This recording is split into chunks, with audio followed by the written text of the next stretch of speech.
Hello viewers, నా దగ్గరికి ఈ మధ్యన డెలివరీ అయ్యి వచ్చిన కప్పులు, మేడం డెలివరీ అయిన తర్వాత ఎన్ని రోజుల తర్వాత భార్యాభర్తలు మీట్ అవ్వచ్చు అని అడిగారు. సో జనరల్గా వాళ్ళు అడిగిన క్వశ్చన్స్కి ఏంటంటే, అవును నార్మలే కదా, పేషెంట్స్కి ఎలా తెలుస్తుంది ఎప్పుడు కలవాలో అనిపించింది. So I want to talk to you regarding this. So delivery అయిన తర్వాత కానీ, లేదు అంటే కొంతమందికి అబార్షన్స్ అయిన తర్వాత కానీ ఏంటి అంటే, కొంచెము గ్యాప్ ఇచ్చిన తర్వాతే భార్యాభర్తలు మనం కలవమని చెప్తాం. యూజువల్లీ అదేమి మ్యాండేటరీ గ్యాప్ కాదు. అసలు ఎందుకు ఇస్తాము అంటే గ్యాప్ అట్లీస్ట్ 6 వీక్స్ అనేది భార్యాభర్తలు కలవకుండా ఉండటం అనేది మంచిది. ఎందుకు అంటే పోస్ట్ పార్టమ్ అంటారు, అంటే immediate post delivery post partum అంటారు అన్నమాట. ఈ పోస్ట్ పార్టంలో ఏంటి అంటే, వాళ్ళు నార్మల్గా డెలివరీ అయినా సిజేరియన్ ద్వారా డెలివరీ అయినా అంటే ఫిజికల్గా వాళ్ళు కలవడానికి ఫస్ట్ ఆఫ్ ఆల్ ఫిట్ ఉండరు. సెకండ్ ఏంటి అంటే, వాళ్ళకి వైట్ డిశ్చార్జ్ అని, బ్లీడింగ్ అని ఆల్మోస్ట్ ఒక 15 డేస్ నుంచి 21 డేస్ దాకా అవుతూ ఉంటుంది అనమాట. కొంతమందికి అయితే వైట్ డిశ్చార్జ్ ప్రొలాంగ్డ్ ఉంటుంది, దాన్ని లోకియా అంటాము. ఓకేనా. సో ఈ డిశ్చార్జ్ ఉన్నప్పుడు, బ్లీడింగ్ ఉన్నప్పుడు భార్యాభర్తలు కలిసినట్టయితే లేడీకి ఇన్ఫెక్షన్ వచ్చే అవకాశం అనేది చాలా ఎక్కువ ఉంటుంది అనమాట. దాన్ని ప్యూపెరల్ సెప్సిస్ అంటారు. సో నీట్గా ఉండకపోవడం, క్లీన్లీనెస్గా ఉండకపోవడం ద్వారా కూడా ఇన్ఫెక్షన్స్ అనేది వచ్చే అవకాశం అనేది ఉంటుంది. And very very important, caesarean అయిన కప్పులు అయితే మాత్రము ఈ సిజేరియన్ స్కార్ అనేది గర్భసంచి లోపల కూడా హీల్ అవ్వడానికి సుమారుగా 3 నుంచి 6 వీక్స్ పట్టే అవకాశం అనేది ఉంటుందన్నమాట. సో జనరల్లీ పోస్ట్ పార్టమ్ పీరియడ్లో భార్యాభర్తలు కలవద్దు అని చెప్పడానికి కారణం మాత్రం మెయిన్లీ ఇన్ఫెక్షన్. దాంతోపాటు కొన్నిసార్లు ఏమవుతుంది అంటే, లేడీస్లో ఓవ్యులేషన్ అంటారు, ఎగ్ రిలీజ్ అవ్వడం అనేది 3 వీక్స్కే స్టార్ట్ అయిపోతుంది. సో ఈ 3 వీక్స్కే స్టార్ట్ అయినప్పుడు ప్రొటెక్షన్ లేకుండా భార్యాభర్తలు కలిసినట్లయితే దెర్ ఆర్ ఛాన్సెస్ కొంతమంది పేషెంట్ అంటే ఎర్లీగా ఇమీడియట్లీ ప్రెగ్నెన్సీ వచ్చే అవకాశం అనేది ఉంటుందన్నమాట. ఒకవేళ ఇమీడియట్లీ ప్రెగ్నెన్సీ వచ్చిన బేబీని క్యారీ చేయడం కానీ, ఆ సెకండ్ ప్రెగ్నెన్సీని హ్యాండిల్ చేయడం కానీ it is very very difficult to handle. So ఆ టైంలో భార్యాభర్తలు కలవద్దు అని చెప్పడానికి ఇవి మెయిన్లీ కారణాలు. సో 6 వీక్స్ తర్వాత ఎమోషనల్లీ లేడీస్ నుంచి ఫిజికల్గా కూడా వాళ్ళు ఫిట్ అయిన తర్వాత కలవడం ద్వారా వచ్చే ప్రాబ్లమ్స్ ఏమీ ఉండవు. సో ఫస్ట్ 6 వీక్స్ అయితే మాత్రం జాగ్రత్తగా ఉండాలి. ఈ జాగ్రత్తల్లో ఏంటంటే, భార్యాభర్తలు అనుకుని జాగ్రత్తగా ఉంటే ఇన్ఫెక్షన్స్ కానీ, పోస్ట్ ప్రెగ్నెన్సీ ప్రాబ్లమ్స్ కానీ రాకుండా ఉంటే అవకాశం అనేది ఉంటుంది అనమాట. స్పర్మ్స్ అనేవి ఫ్రీజ్ చేసి ఆ ఫ్రోజన్ స్పర్మ్స్ని మళ్ళీ ఎలా యూజ్ చేయాలి? సో చాలా సందర్భాల్లో స్పర్మ్స్ని ఫ్రీజ్ చేయడం జరుగుతుందండి. సో కొన్నిసార్లు హస్బెండ్ ఐయుఐ టైంకి అవైలబుల్ ఉండకపోవచ్చు, కొన్నిసార్లు కలెక్షన్ డిఫికల్టీస్ అంటాం. సో వాళ్ళు శాంపిల్ సరిగ్గా ఇవ్వలేకపోతున్నారు, మళ్ళీ ప్రొసీజర్ రోజు వాళ్ళు శాంపిల్ ఇవ్వకపోతే ఇబ్బంది అవుతుంది కాబట్టి ముందే ఫ్రీజ్ చేసి పెట్టుకోవడం.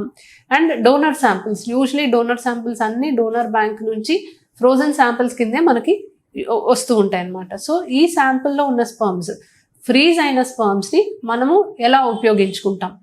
సో ఫ్రీజింగ్ అనే ప్రాసెస్లో మన గ్యామెట్స్ని -196 degreesకి మనము ఫ్రీజ్ చేస్తామండి. సో ఒక ఫ్రీజింగ్ క్రయోప్రిజర్వేషన్ అనే ప్రాసెస్ ఉంటుంది. సో ఈ ప్రాసెస్ ద్వారా ఆ సెల్స్ని -196 degreesకి మనం పంపించి దాన్ని స్టోర్ చేయడం జరుగుతుంది. సో అంత తక్కువ టెంపరేచర్లో మనకి గ్యామెట్స్ అనేది వయబుల్గా ఆ స్టేజ్లో ఆగిపోవడం జరుగుతుంది. సో మనకి ఎప్పుడైతే వాటితో అవసరం పడుతుందో మళ్ళీ థాయింగ్ అనే ప్రాసెస్ ఉంటుంది. సో ఎలాగైతే మనము టెంపరేచర్ని -196 degreesకి తీసుకెళ్తామో అలాంటిదే థాయింగ్ ప్రాసెస్లో ఆ -196 degrees నుంచి మన బాడీ టెంపరేచర్ అంటే 37 degreesకి తీసుకొచ్చే ప్రాసెస్ అనేది ఉంటుంది. సో కొన్ని థాయింగ్ మీడియా ఉంటాయి, లైక్ విట్రిఫికేషన్ సొల్యూషన్స్ ఉంటాయి. విట్రిఫికేషన్ చేసిన తర్వాత ఫ్రోజన్ గ్యామెట్స్ని మనం స్టోర్ చేయడానికి కొన్ని స్ట్రాస్ ఉంటాయి. అలాగే మనకి స్పర్మ్స్ని ఫ్రీజ్ చేసినవి కూడా క్రయోలాక్ వయల్స్ లాగా ఉంటాయండి. సో వాటిని మనం మళ్ళీ మనకి బాడీ టెంపరేచర్కి తీసుకురావడానికి కూడా ఒక ప్రాసెస్ ఆఫ్ థాయింగ్ అనేది ఉంటుంది. సో ఈ థాయింగ్ ప్రాసెస్ చేసిన తర్వాత మళ్ళీ స్పర్మ్స్ వయబుల్ అయిపోతాయి అండ్ ఆ స్పర్మ్స్ తోటి మనం ట్రీట్మెంట్ చేసుకోవడానికి అవకాశం ఉంటుంది. సో ఫ్రోజన్ శాంపుల్తో చేస్తే మనకి 100% ప్రెగ్నెన్సీ వస్తుందని కూడా అడుగుతున్నారు. సో నార్మల్గా ఏ శాంపుల్ అయినా కూడా మనం యూజ్ చేసినప్పుడు, ఏ ప్రాసెస్ చేసినా కూడా 100% ప్రెగ్నెన్సీ వచ్చే ఛాన్స్ ఉండదండి. ఫ్రోజన్ శాంపుల్ మనం థా చేసి వాడినా కూడా ఫ్రెష్ శాంపుల్ అంత వయబిలిటీ ఉంటుందని కొన్ని స్టడీస్ చెప్తున్నాయి. As a personal experience, frozen sample కన్నా ఫ్రెష్ శాంపుల్కి ఎక్కువ సక్సెస్ రేట్ ఉంటుంది.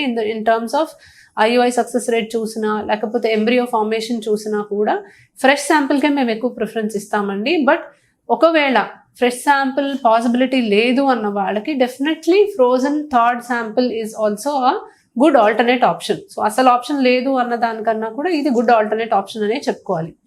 సో ఏదన్నా కారణం వల్ల స్పర్మ్ ఫ్రీజింగ్ చేయాలి, అది మళ్ళీ తర్వాత థా చేసి వాడాలి అన్నప్పుడు హెసిటేట్ చేయాల్సిన అవసరం లేదండి.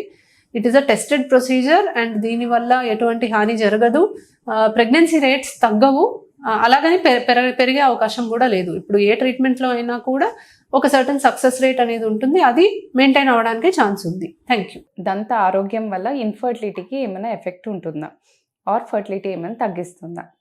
దంత ఆరోగ్యం అనేది ఇన్ కేస్ మైల్డ్ ఇన్ఫెక్షన్స్ ఉన్నాయి, టూత్ ఇన్ఫెక్షన్స్ ఉన్నాయి, పదే పదే ఏం రావట్లేదు, జస్ట్ వన్ టైం వచ్చి వెళ్ళింది, దీనివల్ల అయితే ఫర్టిలిటీ ఏం ఎఫెక్ట్ కాదు. బట్ ఇన్ఫెక్షన్ పదే పదే వస్తుంది, లేదా టూత్కి చాలా కిందికి ఉంది, యాప్సెస్ అనేది పస్ అనేది ఫామ్ అయి కూర్చుంది, ఈ ప్రాబ్లమ్స్ ఉన్నప్పుడు ఫర్టిలిటీ మీద ఇండైరెక్ట్గా ఎఫెక్ట్ పడవచ్చు. సో ఎట్లా ఎఫెక్ట్ పడుతుంది? ఇన్ఫెక్షన్ పదే పదే రావడం వల్ల బ్యాక్టీరియా అనేది రక్తంలోకి పాకుతుంది. సో ఆ బ్యాక్టీరియాని ఫైట్ చేయడానికి బాడీలో కొన్ని ఇన్ఫ్లమేటరీ సైన్స్, కొన్ని సైటోకైన్స్ ఇవన్నీ ఎక్కువ అవుతూ ఉంటాయి. ఇది ఏంటిదంటే ఆ బ్యాక్టీరియానే, చెడు బ్యాక్టీరియానే చంపకుండా వెళ్ళి ఓవ్యులేషన్ వచ్చిన ఎగ్ మీద ఎఫెక్ట్ పడడము, లేదా పొర ఎంబ్రియో అనేది పొరలో ఇంప్లాంట్ అవుతూ ఉంటుంది. సో ఆ పొరలో ఇంప్లాంటేషన్ అనేది తగ్గుతుంది. సో పొరలో ఎంబ్రియో అతుక్కునే అవకాశాలు తగ్గుతూ ఉంటుంది. అలాగే స్పర్మ్ మగవాళ్ళ కణాల్లో, వీర్య కణాల్లో టేల్ని డ్యామేజ్ చేస్తుంది. సో దాని ఫంక్షన్, ముందుకెళ్ళే మొటిలిటీ అనేది తగ్గిపోతుంది, దాన్ని హెడ్ని ఎఫెక్ట్ చేస్తుంది, డిఎన్ఏ ఫ్రాగ్మెంటేషన్ కాజ్ చేస్తుంది. సో వీటన్నిటి వల్ల ఏంటిదంటే ఎగ్ను స్పర్మ్ మీద ఎఫెక్ట్ పడుతుంది. సో ఎగ్ స్పర్మ్ ఎఫెక్ట్ పడడం వల్ల ఎంబ్రియో క్వాలిటీ అనేది తగ్గిపోతుంది. అండ్ ఒకవేళ ఎంబ్రియో ఫామ్ అయినా పొరలో అతుక్కునే అవకాశం, పొర దాన్ని అతుకుపెట్టే అవకాశం అనేది తగ్గుతుంది. సో డెంటల్ హెల్త్ డైరెక్ట్లీ కాకపోయినా ఇండైరెక్ట్లీ, అంటే పదే పదే వచ్చినా, ఒకవేళ ట్రీట్మెంట్ అస్సలు తీసుకోకపోయినా, బాగా లోతులో ఇన్ఫెక్షన్ ఉన్నా, ఈ ప్రాబ్లమ్స్ ఉన్నప్పుడు ఫర్టిలిటీ మీద ఎఫెక్ట్ పడుతూ ఉంటుంది. సో దీన్ని ఎలా అవాయిడ్ చేయవచ్చు? ప్రాపర్ డెంటల్ హెల్త్ మెయింటైన్ చేయడం, చిన్న ఇన్ఫెక్షన్స్ ఉన్నా దానికి ట్రీట్మెంట్ తీసుకోవడం. సో డెంటల్ క్లీనింగ్ కానీ, స్కేలింగ్ కానీ, root canal therapy, local anaesthesia చిన్న మత్తులో చేసే వీటి వల్ల ఫర్టిలిటీ మీద ఎఫెక్ట్ ఏం పడదు. అలాగే ప్రెగ్నెన్సీలో కూడా ఇవి సేఫే. సెకండ్ ట్రైమిస్టర్ అంటే 4వ నెల, 5వ నెల, 6వ నెల ఈ టైంలో చేసుకుంటే ఇంకా సేఫ్ ఉంటుంది. ఇవాళ మనం ఫర్టిలిటీ ట్రీట్మెంట్ తీసుకునే ముందు ఆ కపుల్ తెలుసుకోవాల్సిన ఇంపార్టెంట్ 10 థింగ్స్ గురించి మనం మాట్లాడుకుందాం. సో ఇందులో ఏంటి అంటే ఫస్ట్ థరో ఎవాల్యుయేషన్లో ఫస్ట్ థింగ్ వచ్చేసి మనకి ఎగ్ రిజర్వ్ ఎలా ఉంది అనే టాపిక్ అనే దాని గురించి మీరు మీ డాక్టర్ని అడగవలసి ఉంటుంది. రెండవది ఏంటి అంటే మనకి స్పర్మ్ ఫ్యాక్టర్ ఎలా ఉంది. అండ్ థర్డ్ థింగ్ వచ్చేసి మనకి యూట్రస్ యొక్క షేప్ ఎలా ఉంది, యూట్రస్లో ఫైబ్రాయిడ్స్ కానీ, పాలిప్స్ కానీ ఇటువంటి కండిషన్స్ ఏమైనా ఉన్నాయా. అండ్ ఫోర్త్ విషయం వచ్చేసి యూట్రైన్ లైనింగ్ లేదా ఎండోమెట్రియం ఎలా ఉంది అనే టాపిక్ గురించి కూడా మీరు డాక్టర్తో డిస్కస్ చేయాల్సి ఉంటుంది. అండ్ ఫిఫ్త్ వచ్చేసి మనకి ట్యూబల్ స్టేటస్ ఎలా ఉంది, అంటే మనకి గర్భసంచి పక్కన ఉండే ఫెలోపియన్ ట్యూబ్స్ ఓపెన్ ఉన్నాయా లేదంటే క్లోజ్ ఉన్నాయా. అండ్ నెక్స్ట్ థింగ్ వచ్చేసి మనము ఈ అన్ని ఎవాల్యుయేషన్ అయ్యాక ఈ మెయిన్ ఫ్యాక్టర్స్ చూసిన తర్వాత మాకు ప్రపోజ్ చేసే ట్రీట్మెంట్ ఏంటి అనేది అడగాలి. అండ్ నెక్స్ట్ థింగ్ వచ్చేసి మీరు ప్రపోజ్ చేసిన ట్రీట్మెంట్లో ఛాన్సెస్ ఆఫ్ సక్సెస్ ఎలా ఉంటాయి. సో ఈచ్ అండ్ ఎవ్రీ ట్రీట్మెంట్కి different chances of success rates అనేవి డిఫరెంట్గా ఉంటాయి. సో ఆ ట్రీట్మెంట్కి సక్సెస్ రేట్ ఎలా ఉంటుంది అనేది అడగవలసి ఉంటుంది. నెక్స్ట్ థింగ్ వచ్చేసి cost of treatment. So each ట్రీట్మెంట్కి కాస్టింగ్స్ కూడా డిఫరెంట్గా ఉంటాయి కాబట్టి కాస్ట్ ఆఫ్ ట్రీట్మెంట్ ఎలా ఉంటుంది. అండ్ నెక్స్ట్ థింగ్ వచ్చేసి మనకి కాంప్లికేషన్స్ అండ్ సైడ్ ఎఫెక్ట్స్ ఏమైనా ఉంటాయా.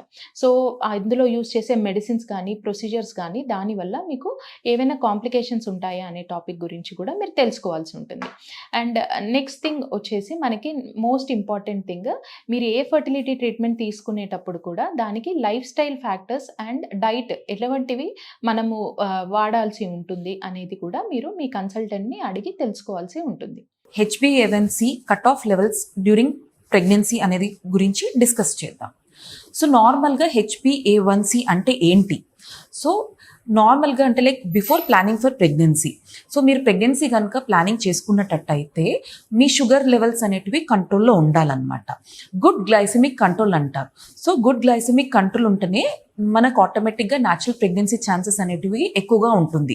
అండ్ అలాగే కూడా ప్రెగ్నెన్సీ ముందు షుగర్స్ అనేటివి కంట్రోల్ ఉన్నట్టయితే ప్రెగ్నెన్సీలో కాంప్లికేషన్స్, ఎగ్జాంపుల్ అబార్షన్స్ అవనివ్వండి, లేదా బేబీకి జెనెటిక్ ప్రాబ్లమ్స్ అంటే లైక్ కార్డియాక్ ప్రాబ్లమ్స్ కానివ్వండి, న్యూరల్ ట్యూబ్ డిఫెక్ట్స్, ఇలాంటివన్నీ కూడా మనం ఓవర్కమ్ చేసుకోవచ్చు. అండ్ అలాగే కూడా లైక్ ప్రీటర్మ్ డెలివరీ అంటే ముందే డెలివరీ అవ్వడం, అండ్ బేబీ అంటే బరువు ఎక్కువగా ఉండడం, మ్యాక్రోజోమిక్ బేబీస్ అంటారు. ఇలాంటి కాంప్లికేషన్స్ అన్నీ during the time of pregnancy అనేది మనం ప్రివెంట్ చేసుకోవచ్చు in case me sugar levels కనుక బిఫోర్ ప్లానింగ్ ఫర్ ప్రెగ్నెన్సీ నార్మల్గా ఉన్నట్టయితే. సో ఈ HbA1c టెస్ట్ అనేది మనకి పాస్ట్ 3 monthsలో ఒక లేడీ యొక్క షుగర్ లెవెల్స్ ఏ విధంగా కంట్రోల్ ఉన్నది అనేది తెలిపే టెస్ట్ అన్నమాట. సో ఇప్పుడు HbA1c చేపించామంటే తన పాస్ట్ 3 monthsలో షుగర్స్ ఏ రేంజ్లో కంట్రోల్ ఉన్నాయి అనేది తెలుసుకోవచ్చు. సో జనరల్గా మనకి ఎంతవరకు కట్ ఆఫ్స్ ఉంటాయి. సో జనరల్గా అమెరికన్ డయాబెటిక్ అసోసియేషన్ ప్రకారం దీంట్లో 2 categories ఉంటాయి. అంటే డయాబెటిక్ ఉమెన్, నాన్ డయాబెటిక్ అనమాట.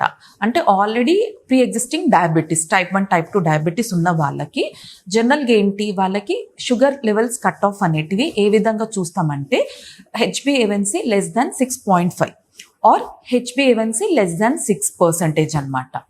అంటే ఏంటి, in case frequent hypoglycemic episodes అంటే ఎక్కువగా లైక్ షుగర్ తక్కువైనప్పుడు అంటే లైక్ హైపోగ్లైసెమిక్ ఎపిసోడ్స్ అనేటివి ఫ్రీక్వెంట్గా చూసిన లేడీస్లో మనకి HbA1c అనేది less than 6.5 అనేది టార్గెట్ తీసుకుంటూ ఉంటాం. సపోజ్ ఎటువంటి హైపోగ్లైసెమిక్ ఎపిసోడ్స్ అనేటివి లేవు అంటే షుగర్ లెవెల్స్ అనేటివి సడన్గా డ్రాప్ అవ్వడం ఇలాంటి కండిషన్స్ అనేటివి లేవు అన్నప్పుడు HbA1c less than 6 ఉండేలాగా మనం చూస్తూ ఉంటాం అన్నమాట. సపోజ్ ఉమెన్ కనుక మనకి డయాబెటిక్ కాదు అన్నప్పుడు వాళ్ళ కట్ ఆఫ్ రేంజ్ వచ్చేసి మనకి HbA1c less than 6% అనమాట. సో యూజువల్లీ మనకి FBS, PLBS అంటే ఫుడ్ ఏం తినకుండా ఎర్లీ మార్నింగ్ ఎంప్టీ స్టమక్లో ఒక 6 hours NBM అంటే 6 hours వరకు ఏం ఫుడ్ తీసుకోకుండా ఇంక్లూడింగ్ వాటర్ తీసుకోకుండా చేయించే టెస్ట్ని మనం ఫాస్టింగ్ బ్లడ్ గ్లూకోజ్ అంటారనమాట. అండ్ ఆఫ్టర్ ఫుడ్ ఇంటేక్ అంటే 1.5 hour తర్వాత చేపించే టెస్ట్ని మనం post lunch blood sugar monitoring అంటాం అనమాట. సో జనరల్గా in case non pregnant women or who is not planning for pregnancy ఉన్న వాళ్ళకి మనకి FBS వచ్చేసి less than 110 అనేది చూసుకుంటూ ఉంటాం. PLBS వచ్చేసి less than 140. But when women is planning for pregnancy ఉన్నారనుకోండి వాళ్ళకి షుగర్ లెవెల్స్ అనేటివి కట్ ఆఫ్ అనేది డిఫరెంట్గా ఉంటుంది. So in lady who is planning for pregnancy usual వాళ్ళకి ఫాస్టింగ్ బ్లడ్ షుగర్ వచ్చేసి less than 90 mg/dl.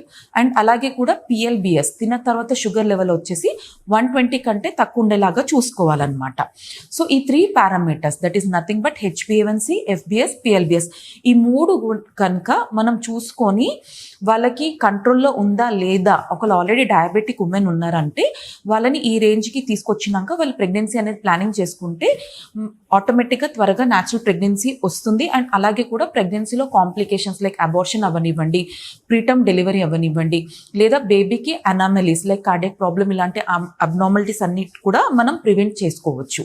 So make sure that మీరు pregnancy planning చేసుకున్నప్పుడు ఆర్ ఆల్రెడీ మీరు డయాబెటిక్ ఉన్నారు అంటే కంపల్సరీ మీరు గైనకాలజిస్ట్ ఆర్ ఇన్ఫర్టిలిటీ స్పెషలిస్ట్ని కలిసి మీ షుగర్ లెవెల్స్ ఎలా ఉన్నాయో చెక్ చేసి ఆ తర్వాతే ప్రెగ్నెన్సీ అనేది ప్లానింగ్ చేసుకుంటే త్వరగా ప్రెగ్నెన్సీ అనేది వస్తుంది. అండ్ అలాగే కూడా కాంప్లికేషన్స్ని ప్రివెంట్ చేసుకోవచ్చు.